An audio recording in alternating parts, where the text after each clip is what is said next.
নমস্কার বন্ধুরা, সবাইকে শুভ সকালের অনেক অনেক শুভেচ্ছা। তোমাদের পছন্দের ধারাবাহিক রোশনাইয়ের আজকের পর্বের রিভিউ নিয়ে আমি পৌঁছে গেছি তোমাদের সামনে। তাহলে চলো আজকে আমরা দেখে নিই যে আজকের পর্বে কি হতে চলেছে। শুরুতে আমরা দেখতে পাচ্ছি যে নীলাব্জ কিন্তু আরণ্যককে বলছে, আরণ্যক তোমাকে কিন্তু আসতেই হবে, তোমার আশাটা কিন্তু খুব জরুরি।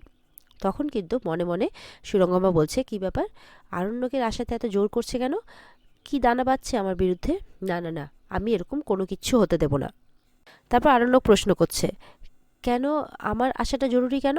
তখন বলছে, আমি বলছি তাই। তখন ছোট বলছে, আপনি তো জানেন যে আমাদের মনের অবস্থাটা কীরকম, মানে আমরা যারা রোশনাইকে ভালোবাসি তারা কেউই যেতে পারবে না। আরণ্যক বলছে, দেখুন আমারও তো শরীরটা ভালো না, আমিও সম্ভবত যেতে পারবো না। তখন আরণ্যককে বলছে, তোমার হাতে এখনো সময় আছে 2 দিন, তুমি ততদিনে ঠিক সুস্থ হয়ে যাবে, তুমি এসো বাবা, তোমাকে আসতেই হবে। এরপর সুরঙ্গমা বলছে, আমি কিন্তু সবার আশাটা এক্সপেক্ট করছি। তা বাবা বড় মাকে বলছে যে, এই যে আপনিও আসবেন, কিন্তু সারাক্ষণ তো রান্নাঘরেই থাকেন, ভয় পাবেন না, ওখানে গিয়ে আপনাকে রান্নাঘরে থাকতে হবে না। বড় মা বলছে, তুমিও তো এক মেয়ের মা, আর আমিও রোশনাইকে আমার মেয়ে বলেই মানতাম, তাই ও চলে যাওয়ার পর আমি আর যেতে পারবো না, তোমাদের মতো সাজগোজ করতে পারবো না, আনন্দ করতে পারবো না। তার চেয়ে বরঞ্চ যারা গেলে তোমার প্রোগ্রামটা ভালো হবে তুমি তাদেরকে নিয়ে যাও। এবার গরিমা বলছে, চিন্তা করো না বাবা, আরণ্যক ঠিক যাবে, আমি ওকে নিয়ে যাব। ছোটদেরকে বলছে, সে তোমরা যাবে কি যাবে না তোমাদের ব্যাপার, কিন্তু আরণ্যককে তো যেতেই হবে, আর আমি আছি না, আমি সব ঠিক করে দেব। আমি বুঝতে পেরেছি যে এতদিন আমাদের সম্পর্কটা কেন এরকমভাবে হচ্ছিল, কারণ আমরা একে অপরকে সময় দিতে পারছিলাম না। তো গরিমা বলছে, এখন থেকে আমি আরণ্যককে পুরো সময় দেব। তো আরণ্যক বলছে, আমি চেষ্টা করব, জানোই তো আমার শরীর ভালো না। গরিমা বলছে, একদম চিন্তা করো না, আমি আছি না তোমার সাথে, আমি একদম ঠিক করে দেব তোমাকে। আমি এটা বুঝতে পেরেছি যে আমার জীবনে আগে তুমি, তারপর আমার কেরিয়ার। এটা শুনে তো মানে আরণ্যকের মা বাবা খুব খুশি হয়, আর গরিমা তোর মায়ের বলা কথাগুলোই বলছে। এরপরে ওদিকে দেখা যাচ্ছে যে প্রোগ্রামের জন্যে রোশনাই ডান্স প্র্যাকটিস করছে, কিন্তু রোশনাই একটু মনমরা। তো গুরুজি বলছে, হচ্ছে না হচ্ছে না, তাল কেটে যাচ্ছে, একটু ভালো করে করো, এমন করে করো যেন তুমি স্বয়ং ঈশ্বরের সামনে পৌঁছে গেছো, আর তাকে সেখানে গিয়ে তুমি নৃত্য করছো মন খুলে, একদম মনের আনন্দে, সেইভাবে করো। তো তারপর রোশনাই সুন্দরভাবে ডান্স করতে শুরু করে আর কি।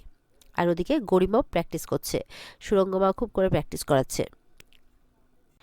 প্র্যাকটিস করতে করতে রোশনাই একটু হাঁপিয়ে যায়। তখন গুরুজি বলছে, এইটুকুতে হাঁপিয়ে গেলে হবে? তখন রোশনাই বলছে, আসলে এরকমভাবে তো কোনোদিনও প্র্যাকটিস করিনি, তাই হাঁপিয়ে যাচ্ছিলাম আর কি, ঠিক হয়ে যাবে আস্তে আস্তে। আর ওদিকে দেখা যাচ্ছে গরিমা তো আরও বেশি হাঁপাচ্ছে, সুরঙ্গমা তো একদম ভয়ঙ্কর রেগে গেছে। বলছে যে, এ কি গরিমা, এই হাঁপিয়ে যাওয়াটা আর অ্যাওয়ার্ড পাওয়াটা দুটো তো একসাথে হতে পারে না, কি হয়েছে তোমার? বলছে, বুঝতেই তো পারছো মা, অনেকদিন ধরে ডান্সটা প্র্যাকটিস হয়নি, তো একটু তো দম কমবেই না। সুরঙ্গমা বলছে, লোকের মেয়েরা ভালো করে নাচ করে চলে যাবে আর তুমি ওখানে বসে থেকো। তখন সঙ্গসাথীরা বলছে গরিমার, না না আন্টি, দেখবেন আমাদের গ্রুপের মধ্যে গরিমা দিদি জিতবে, গরিমা দিদি বেস্ট। তখন বলছে, আমার মন রাখার জন্য না তোমরা কথা বলো না, কারণ গ্রুপের মেয়েরা এটাও বলছে যে ওই নয়নতারা বলে যে মেয়েটি আছে, দেখবেন এর কাছে পাত্তাও পাবে না গরিমা দিদির কাছে। সুরঙ্গমা বলছে, যতই আমার মন রাখার কথা বলো না কেন, আমি তো জানি যে মেয়েটা যথেষ্ট ভালো নাচে। তখন গরিমা বলছে, কি ব্যাপার মা, আজ অবধি তো তোমাকে নিজের প্রশংসা ছাড়া কারোর প্রশংসা করতে শুনিনি, সবসময় তো বলেছো আমি ভালো আমি ভালো, আমার থেকে ভালো কেউ নেই। তখন সুরঙ্গমা বলছে, শোনো, আমি না আমার সাথে কম্পেয়ার করছি না, আমি তোমার সাথে কম্পেয়ার করছি, তুমি তো এখনো পর্যন্ত আমার ধারে কাছেও আসতে পারোনি। তখন সুরঙ্গমা বলছে, মানে গরিমা বলছে, কি হয়েছে বলো তো মা তোমার, এরকম ব্যবহার করছো কেন তুমি? তখন গরিমার সাথে যারা নাচ করছে তারা আবারও বলছে, আপনি কোনো চিন্তা করবেন না আন্টি, গরিমা দিদি জিতবে। আর এদিকে রোশনাই বলছে, আচ্ছা, মায়ের কথা জিজ্ঞাসা করছে। তখন গুরুজি বলছে, তোমার মা আলাদাই একজন প্রতিভা ছিলেন, তোমার মা কখনো হাঁপাতেনও না, আর আলাদাই গুণ ছিল তার মধ্যে। রোশনাই বলছে, আচ্ছা, আমার মাকে তো আপনি কত কাছ থেকে দেখেছেন, কত আগে থেকে চেনেন, তবুও আপনার ভালোবাসা আমার মায়ের প্রতি জাগলো না? জাগলো তো সেই ওই মুখোশধারী সুরঙ্গমার প্রতি। আপনি তো সামনে হিরে ছিল, হিরেকে চিনতেই পারলেন না? গুরুজি চুপ করে থাকেন। তারপরে বলছে, আপনি যেহেতু আমার মাকে এত কাছ থেকে জানতেন, আপনি এটা জানেননি যে আমার মা কখনো কাউকে ভালোবেসেছিল কিনা? গুরুজি চুপ করে থাকেন। এরপর গরিমা তো আবারও বলছে, সবাই যখন চলে যায়, যে কি হয়েছে মা তোমার, তুমি এত রেগে যাচ্ছ কেন, তুমি ভুলে যাচ্ছ আমার একটা রেসপন্সিবিলিটিস আছে, ওদিকে আরণ্যক অসুস্থ, আমি শ্বশুরবাড়িতে থাকি। তখন বলছে, তাতে কি হয়েছে, আরণ্যক অসুস্থ, ওকে দেখার হাজারো লোক আছে, বাড়িতে সবাই আছে, তোমাকে এখন প্র্যাকটিসটা চালিয়ে যেতে হবে ব্যাস। তখন বলছে আর কি, এত রেগে যাচ্ছ কেন? বলছে যে কখনো কি এটা বোঝার চেষ্টা করেছো যে আমি কেমন আছি, আমি কি চাই? হ্যাঁ, এইভাবে চিৎকার করে বলে চলে যায় সুরঙ্গমা। গরিমা তো অবাক হয়ে যায়। আর এদিকে রোশনাই বলছে, বলো না বাবা, তুমি কি জানতে না যে মা কাকে ভালোবাসতো? বলে জানতাম, কিন্তু সেই ভালোবাসার মানুষটা কোনোদিনও তোমার মায়ের গুরুত্বই বোঝেনি, তোমার মাকে পাত্তাই দেয়নি। বলছে কে সে? বলছে তুমি অনুমান করতে পারো না? বলছে আমি কি করে অনুমান করব, আমি তো মায়ের আগের জীবন জানতামও না। তখন বলছে সেই মানুষটা আমি। বলে বাবা তুমি? বলে হ্যাঁ, তোমার মা আমাকেই ভালোবাসতো, কিন্তু কোনোদিনও মুখ ফুটে বলেনি। বলে আমার মা কিচ্ছু বলেনি? বলে না।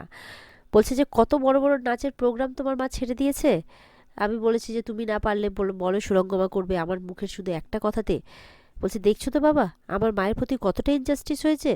বলে হ্যাঁ, পুরো পৃথিবীর লোক তোমার মায়ের প্রতি অবিচার করেছে, তাই তো আমি তোমাকে সুবিচার পাইয়ে দিতে চাই, তোমার জন্য সব রকম চেষ্টা করতে চাই। তখন বলছে দেখবে এই কম্পিটিশনটা তুমি জিতবে। রোশনাই বলছে দেখছিলে আমি এই কম্পিটিশনটাতে পার্টিসিপেট করব বলে সুরঙ্গমা মুখার্জির মুখ কেমন কালো হয়ে যাচ্ছিল। বলে হ্যাঁ, কারণ সে খুব ভালো করেই জানে যে তুমি খুব ভালো নাচ করো, তার মেয়ের থেকেও ভালো, তাই তো আমি বলছি তুমিই জিতবে। রোশনাই বলছে কিন্তু আমি তো কোনো কম্পিটিশনে যেতেই চাই না। বলে কম্পিটিশন নয়, লড়াই, এই আর জীবনের এই লড়াইয়ে তোমাকে জিততেই হবে। তুমি তাদের জন্য লড়াই করছো যারা তোমার যোগ্যতাকে ছোট করে দেখার চেষ্টা করেছে, ছোট করেছে, আর যারা চাইছে যে তুমি সবসময় হেরে যাও, তুমি তাদের বিরুদ্ধে লড়াই করছো। পণ্ডিতজি বলছেন, আর তোমার লড়াই তো আমারও লড়াই। ওদিকে কিন্তু গরিমা তার মাকে আবারও প্রশ্ন করছে যে কি ব্যাপার বলো তো মা, তোমার আচরণটা ঠিক আমি বুঝতে পারছি না। আর হ্যাঁ, দিব্যি তো আছো, যেই বাবা তোমাকে পছন্দও করে না সেই বাবা তো তোমার সাথে সাথে সবার বাড়ি বাড়ি গিয়ে নেমন্তন্ন করে আসছে সবাইকে। এই তো আমাদের শ্বশুরবাড়িতে গিয়েও নেমন্তন্ন করে এলে, তাও তুমি কেন রেগে যাচ্ছ ওই নয়নতারাকে দেখে? আমি কিন্তু এখন এটা বুঝতে পারিনি যে অঞ্জনজি আর মানে নয়নতারা, তারা কেন আমাদের বাড়িতে এসেছিল। তখন সুরঙ্গমা বলছে কেন আবার, জানো না আমার কাছে কতজন ফেভার নিতে আসে? বলে না, আমার মন কিন্তু সেটা বলছে না, কারণ উনিও এটা ভালো করে জানেন যে ওনার মেয়ে কত ভালো নাচে, সুতরাং তার কোনো ফেভারের দরকারই নেই। আর রইল রঞ্জন গুরুজির কথা, তিনি কিন্তু খুব অন্যায় করেছেন। তিনি জানতেন না যে তার ভাইয়ের রোশনাইয়ের মতো দেখতে হুবহু একটা মেয়ে আছে? তিনি কি তার ভাইয়ের মেয়েকে কখনো দেখেননি?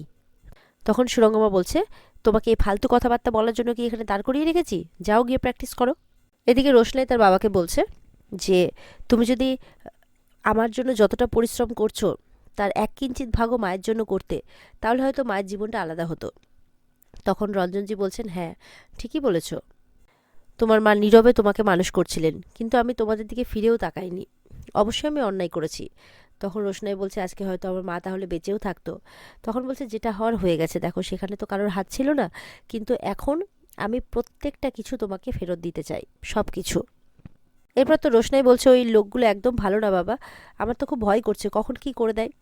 তখন গুরুজি বলছেন এই ভয়ের জন্য কি জীবনে বাঁচা ছেড়ে দেবে নাকি?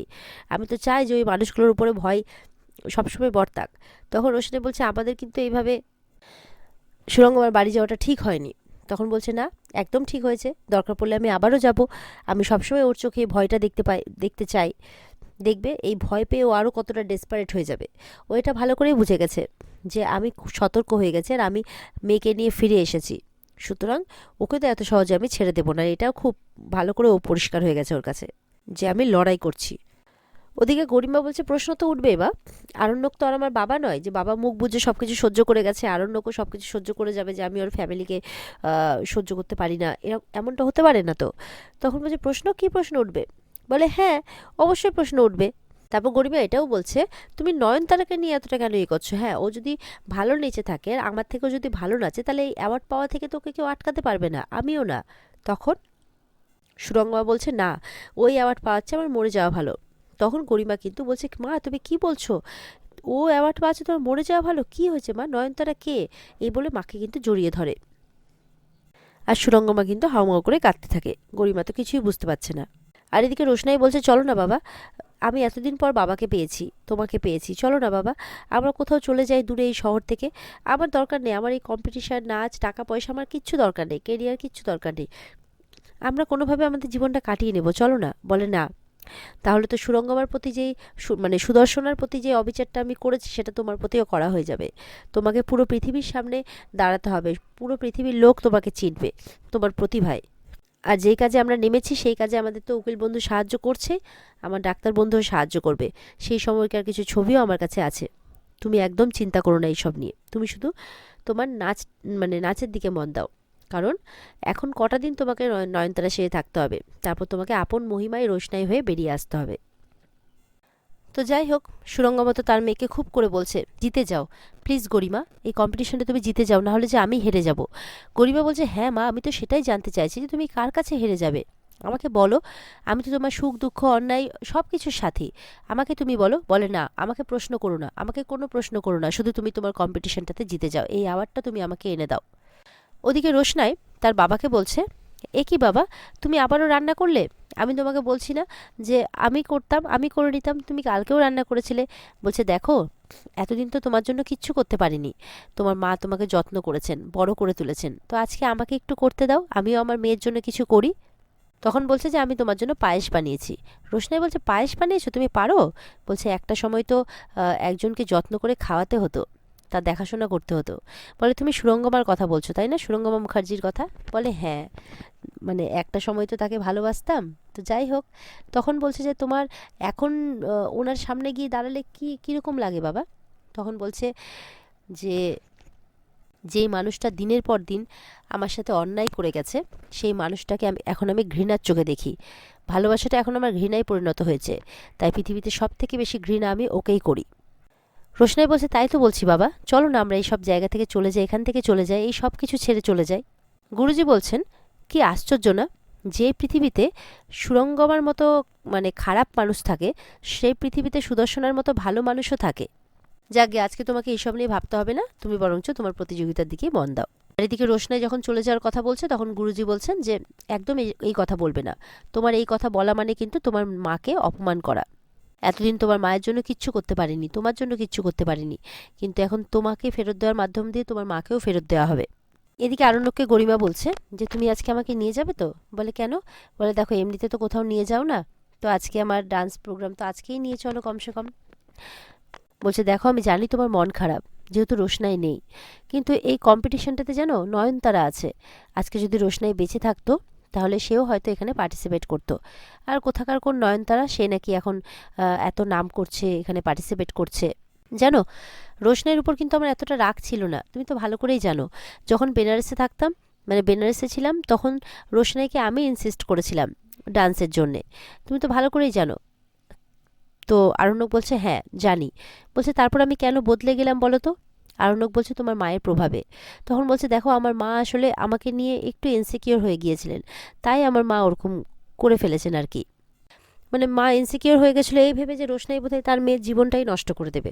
তো গরিমা বলছে, আরণ্যককে জানো, আমি এইটুকু ভালো করে বুঝে গেছি যে জোর করে যাই পাওয়া যাক না কেন, মানুষের মন পাওয়া যায় না।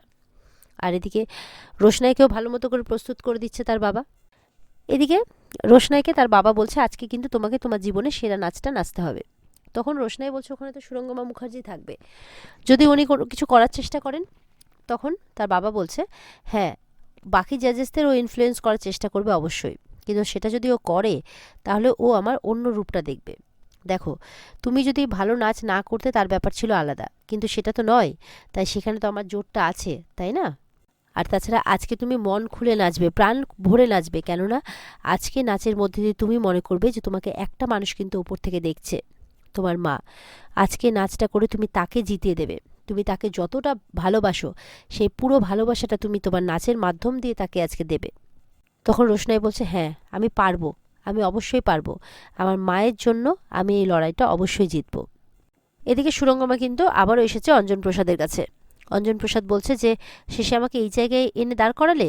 বলছে, না আমি কিছু করিনি, আপনি নিজেরটা ভাবুন, যে আপনি তো এইভাবে আমাকে ছেড়ে পালালে হবে না। বলে, আমি কোথায় পালাচ্ছি, আমি তো এখানেই আছি।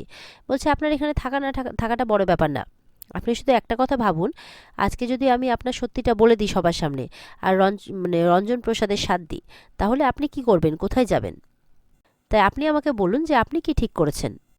ওদিকে সুরঙ্গমাকে মানে অঞ্জনজি বলছেন যে, তোমারও তো অপরাধ কিছুটা কম নয়, কেননা তুমি নিজের মেয়েকে নিজের মেয়ে বলে স্বীকার করনি, বোনের মেয়ে বলে পরিচয় দিয়েছো। এই সত্যিটা সামনে আসলে তোমার কি অবস্থা হবে, তুমি এটা ভেবে দেখেছো কখনো? আর ওদিকে রোশনাই বলছে, তার বাবা বলছে আর কি, নে এবার পায়েসটা খেয়ে নাও তো মা। তখন বলছে যে তখন তো রোশনাইকে খাওয়াচ্ছে। রোশনাই বলছে বাবা খুব সুন্দর হয়েছে, কিন্তু না এবার তোমাকেও খেতে হবে। বলে আমি তো জানি যে আমার মেয়ে আমাকে ছাড়া খাবে না, তাই তো দুটো বাটিতে নিয়েছি। তখন রোশনাই বলছে তোমাকেও তো কেউ কোনোদিনও ভালোবাসেনি বাবা, তুমিও তো তোমার জীবনে ভালোবাসা পাওনি বলো, তুমিও সারাটা জীবন যে কিভাবে কাটিয়েছো একা সেটা শুধু তুমিই জানো, তোমাকেও তো কেউ কোনোদিনও ভালোবেসে খাইয়ে দেয়নি, তাই বাবা আজকে আমি খাইয়ে দিই তোমাকে, রোশনাই বলছে।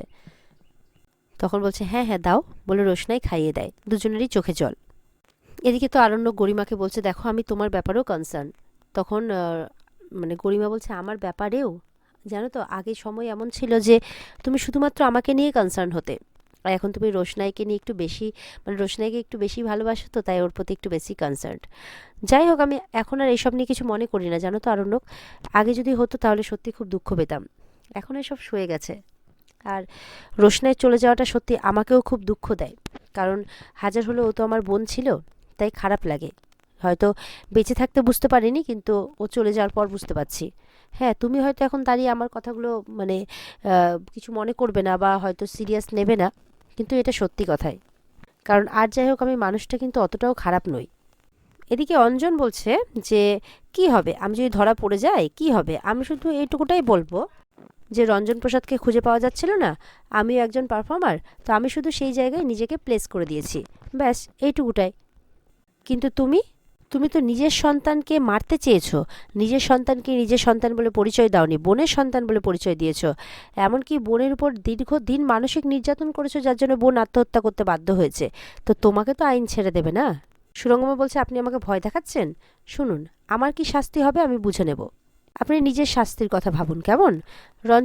অঞ্জন বলছে যে তুমি আমার শাস্তির কথা নিয়ে মাথা ঘামিও না, আমি যদি মরেও যাই তো কি হবে, এত বড় সাম্রাজ্য তৈরি করেছি, তোমাদের মতো ছাত্রছাত্রী তৈরি করেছি। সুরঙ্গমা বলছে আমি কোনোদিনও আপনার ছাত্রী ছিলাম না। অঞ্জন বলছে অত উত্তেজিত হয়েও না। সুরঙ্গমা বলছে আমি কোনোদিনও আপনার কাছে তালিম নিইনি। অঞ্জন বলছে হ্যাঁ তাই তো, তুমি তো রঞ্জন প্রসাদের কাছে তালিম নিয়েছো, জীবনের তালিম নিয়েছো, নৃত্যের তালিম নিয়েছো, কিন্তু মনের তালিম নিয়েছো কি? কারণ মন ভোলাতে তুমি তাকে গান ধর্ম মতে বিয়ে করেছো, আবার প্রয়োজন ভোলাতে চলেও গেছো ওকে ছেড়ে, আবার তার মুখ বন্ধ করতে ফিরে এসেছো, সম্পর্ক তৈরি করেছো, আর সেই জেরেই তোমার একটি কন্যা সন্তান হয়েছে, আবার তাকেও ছেড়ে তুমি চলে গেছো। পুরো জিনিসটা তুমি করেছো যখন তুমি নিজে একজন বিবাহিত এবং তোমার একটি সন্তানও আছে, ঠিক সেই সময় তুমি এই কাজগুলো করেছো। সুরঙ্গমা তো শুনেই চুপ। এদিকে রঞ্জনজি চুপ করে আছে দেখে রোশনাই বলছে কি হয়েছে বাবা? বলছে কিছু না, একদিন হয়তো আমি সব কিছু পেতে পারতাম, সুদর্শনাকে বিয়ে করলে সুদর্শনার মতো মানে স্ত্রী পেতাম, যেই যেমন স্ত্রী পাওয়া হয়তো এই সংসারে দুর্লভ, মানে পাওয়াই যায় না এরকম স্ত্রী, আর তোমার মতো সন্তান পেতাম। তবে আমার এখন একটাই চিন্তা জানো তো, যে তুমি আরণ্যককে ভালোবাসো, আরণ্যক তোমাকে, কিন্তু তোমাদের পরিণতিটা কি, তোমরা এক কিভাবে হবে? শেষে সুদর্শনা আর আমার মতো মানে আমাদের মতো তোমাদের জীবন হয়ে যাবে না তো? রোশনাই বলছে না বাবা, আমি এইভাবে কারো সংসার ভাঙতে পারবো না। ঠিক কিছুক্ষণের মধ্যেই দেখা যাচ্ছে রোশনাইয়ের কাছে একটা বুকে আসে। বলছে এটা কে পাঠিয়েছে? তখন তার বাবা বলছে কে পাঠিয়েছে তুমি বুঝতে পারছো না? বলছে তুমি ফুলটা স্পর্শ করো তাহলেই বুঝতে পারবে। তখন রোশনাই ফুলটাকে স্পর্শ করছে আর আরণ্যকের অনুভূতিটা পাচ্ছে, মানে আরণ্যকের কথাই মনে করছে। আর এখানে আজকের পর্ব শেষ হয়ে যায়। তো বন্ধুরা, এই ছিল আজকের পর্বের রিভিউ। যদি ভালো লেগে থাকে তাহলে অবশ্যই পর্বকে কিন্তু লাইক কমেন্ট করে আমাদের জানাতে ভুলবে না, আর মানে চ্যানেলকে সাবস্ক্রাইবটা করতেও ভুলবে না। অবশ্যই এই পর্বগুলোর ফুল এপিসোড তোমরা দেখতে চাইবে, তো তার জন্য কিন্তু অতি অবশ্যই তোমাদেরকে স্টার জলসার পর্দাতেই নজর রাখতে হবে। তাহলে ভালো থেকো সবাই, দেখা হচ্ছে আগামীকালকে। আজকের মতো এই পর্যন্তই, টাটা।